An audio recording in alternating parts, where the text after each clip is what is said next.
somebody brand new to fasting, say I'm a patient of yours, metabolically unhealthy, how do you begin with them? Okay.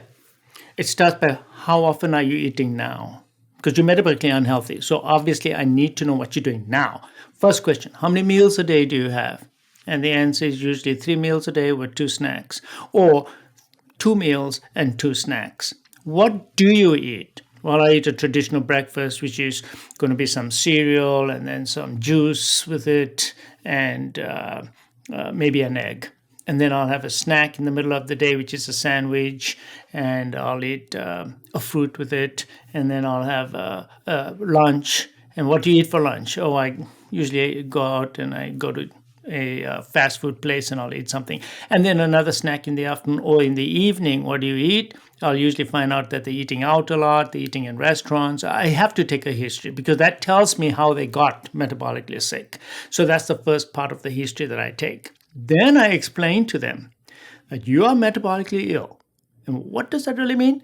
We go into those details. But basically, I tell them that you want to change these metabolic things, you need to change your relationship to food, because food is not about nutrition only. Food is sending signals, they're messengers. Food is a messenger to your body. These chemicals that are coming in, they change your physiology. So you need to use food to change your physiology.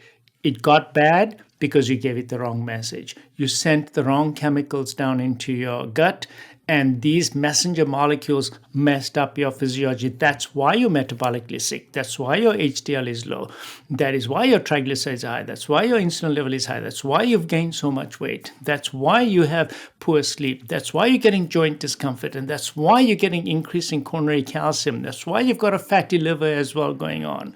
So I come back to the diet and say, now, because of this modern lifestyle eating that you had, we need to go back to fixing your physiology by changing your food. First thing you need to do is stop eating so frequently.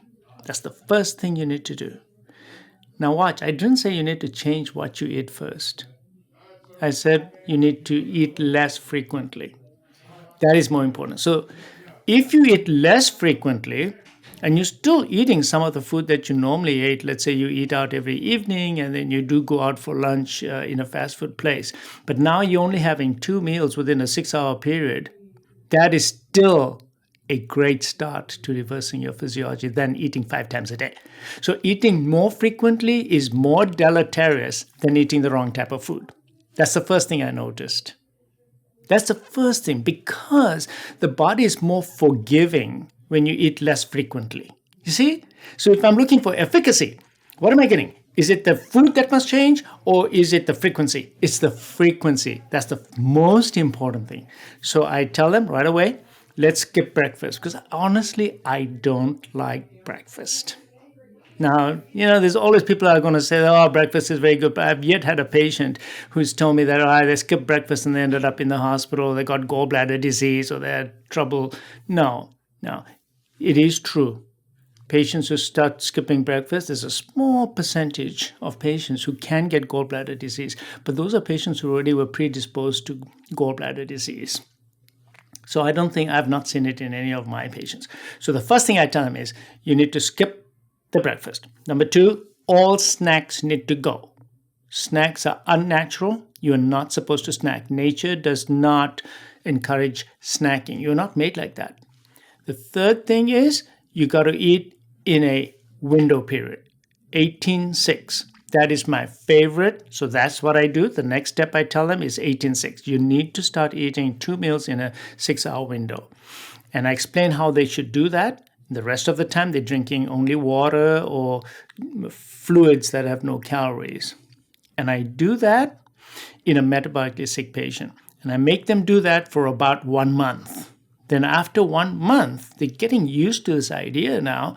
Now, if they're still metabolically deranged after a month, then I step it up. The next step is going to be that, 3 times a week, you're going to skip the lunch also and only go to dinner.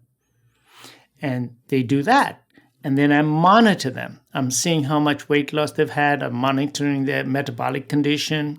And now they are eating 1 meal a day, 3 times a week. So it depends on my goal and my metabolic parameters. It's not just, I'm just doing it. If it's weight loss that I'm looking for, and that's my final goal, then it's different from my metabolic goal. What is my goal with you? My goal is metabolic. Is my goal with you just weight loss? What are you coming here for? So it is defined by that. But generally speaking, it's slow and steady. You cannot take somebody who's eating 5 meals a day, 3 meals a day, and straight away go to fasting, because you will get a failure. And my success rate is because I bring them into fasting gently. Look, you cannot just start fasting right away, because you will go through what is known as keto flu. Keto flu. I'll explain what that is. So what happens is that in the first 12 hours or so, you've burnt out the glycogen that's in your liver and in your muscles. And then after that, for the next 8 or 9 hours, you have some gluconeogenesis going on. But your ketones haven't kicked in. Ketones come from fat, because you have two types of physiology: glucose metabolism or fat metabolism.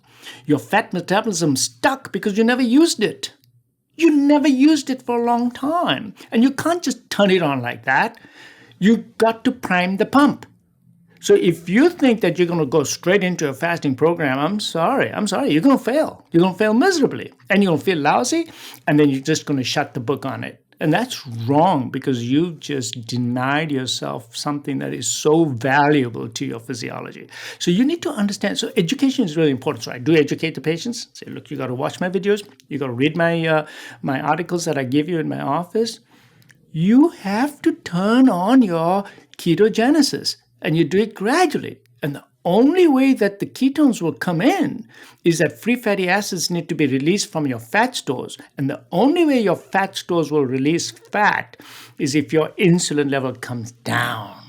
So if you have severe hyperinsulinemia, which is basically very rampant nowadays, it may take you 20 hours before your insulin level comes down, and then you start generating some ketones. So depending on the patient, 18 hours, sometimes 20 hours, sometimes 24 hours before I notice some ketones spilling into their urine.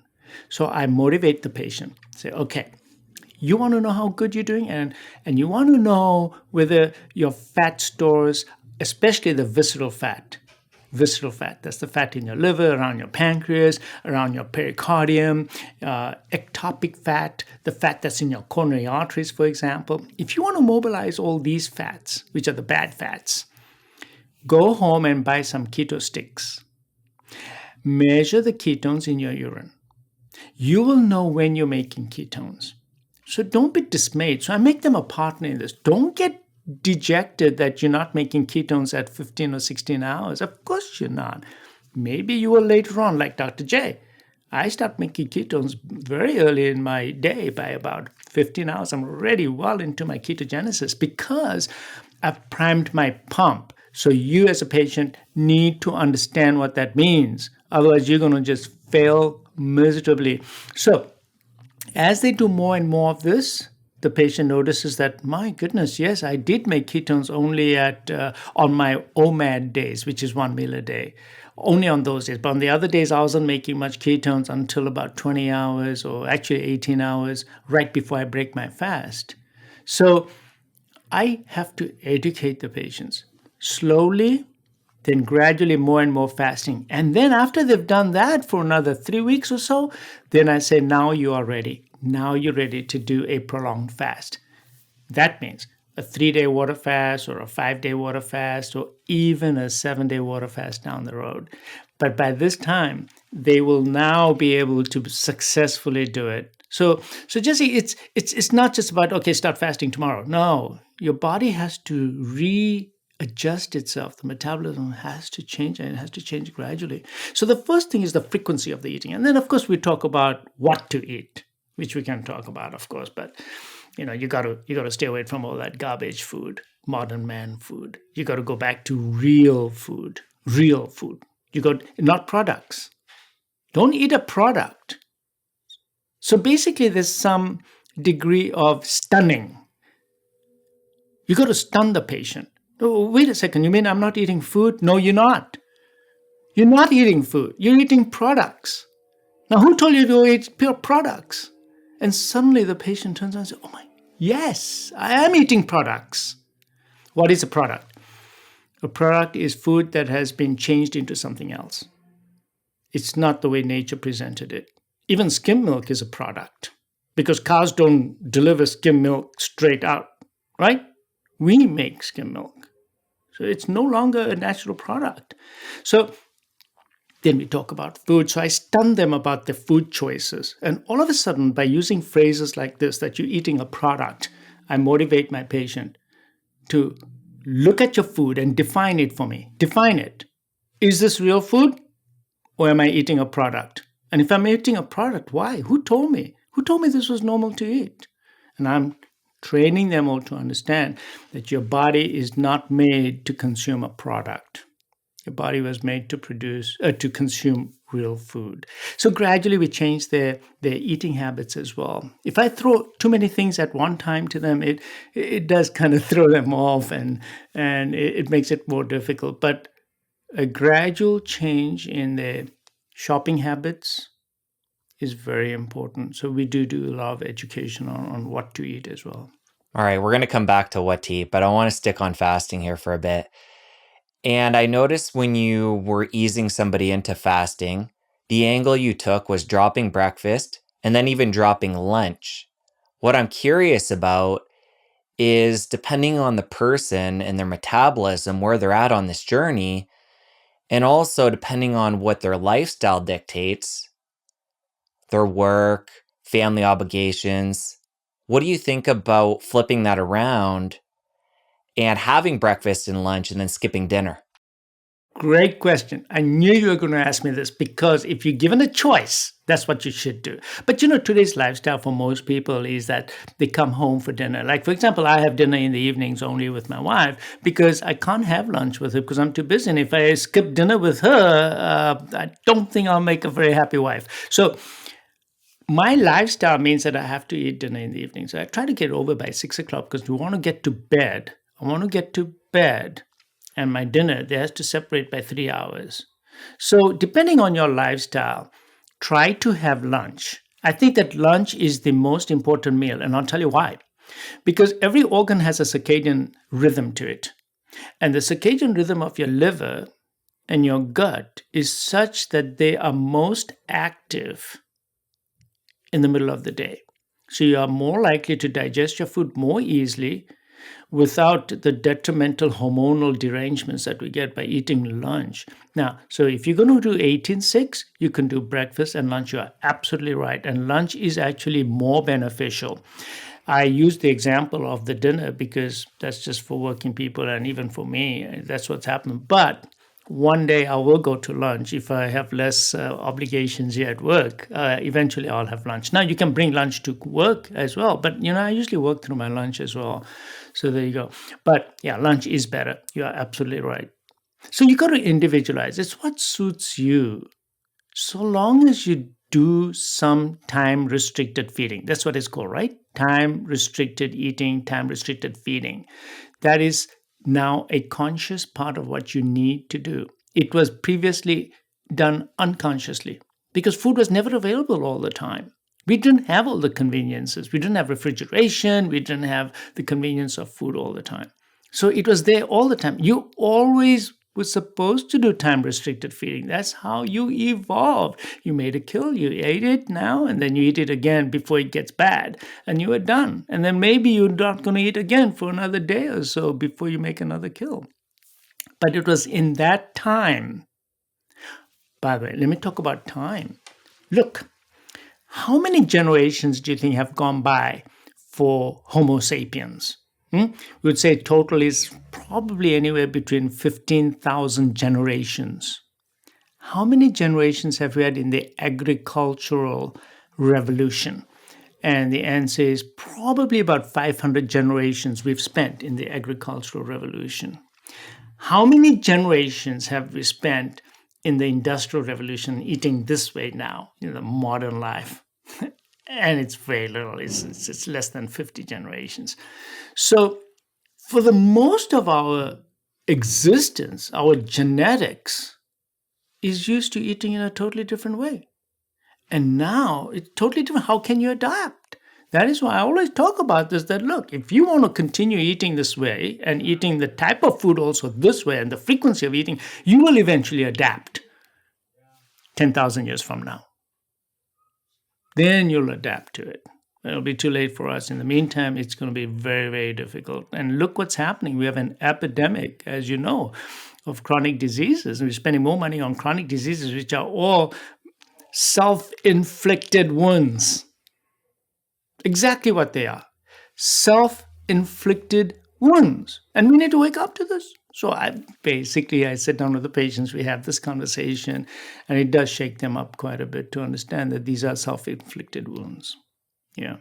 What's becoming apparent really quick is the fact that what you're doing here with fasting and getting rid of these processed foods is you're saying, let's try and live like we have over the past however many years as our ancestors did, but not remove ourselves from modern life. How do we still get the proper inputs, but be in this modern world so we can make our genes happy and live a happy life? Yeah. So we are very fortunate. We should be very glad that we're living in a modern age also, because we do have the conveniences of these food. We don't need to go out and hunt anymore. Okay? I don't have to climb up the tree to go and get some honey anymore.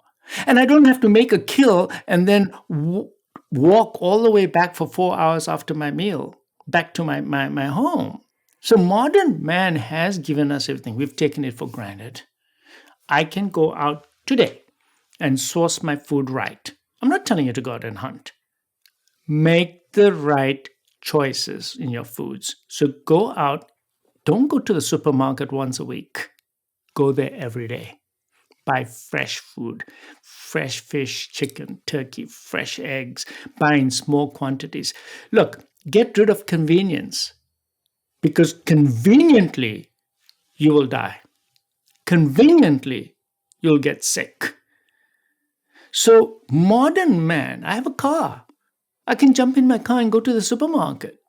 Buy daily, buy small amounts daily. So yes, modern living can amalgamate with the food choices that I'm saying. And don't go in the inner aisles of the supermarket. Stay on the outside. And that way, modern life is so convenient for us. We can do this, but you have to consciously do it. So I don't think that there's a breach in the two between the way our ancestors did. Our ancestors did it, yes, they did out of necessity at the time, and they had to go out and hunt and fish and do all these things, and they only came across a few foods here and there once in a while. And in fact, that's why, by the way, for millions of years, we have a dopamine center that was a reward center. And the reward center was for what? It was for calories. So when you suddenly found lots of calories in nature, let's say you suddenly came across some honey and you consumed it, the brain, the dopamine centers lit up, and you felt a sense of reward. And if you continue to do that, reward, you become addicted. So what's happened in man today is there's one part of this, Jesse, is that I think that people are addicted, and they're addicted to the food, because the types of foods that we are eating today, caloric dense food, processed foods, makes us addicted to it, because we have that innate physiology in us. You all have dopamine centers. You all have rewards. We need a reward center. Without a reward center, the human experience would be meaningless. So what's happened is that, I'm not saying that the food industry has exploited it, but our lifestyle has made it such that our reward center has been hijacked by your food. So I also talk to my patients about this, that, realize that there's a possibility that you're addicted now. Therefore, consciously eat now and consciously be aware of the symptoms that you may be going through. For example, okay, so you started your fasting program. Doc, I'm shaking like crazy. I get these sweats and I have cravings for the food. And I say, but didn't we talk about this, that perhaps you are addicted? Yes, because again, it's your Paleolithic mechanisms that are kicking in over here, that your dopamine center, the addiction is there, and what you're going through is true withdrawal. Because I put a continuous glucose monitoring on you, and it's not that your blood sugar has dropped. It's not that you are hypoglycemic, although you will feel good when you go out and eat again some junk food. And you'll say, oh, I had some calories, I ate some chips, or I had sugary food, and I feel so much better after. That's just because you just got your shot. So I think that education, that's why I love what you're doing, because what you're doing here also with everything that you do, you're educating everybody. And this is important to understand, because a lot of people don't understand addiction is real.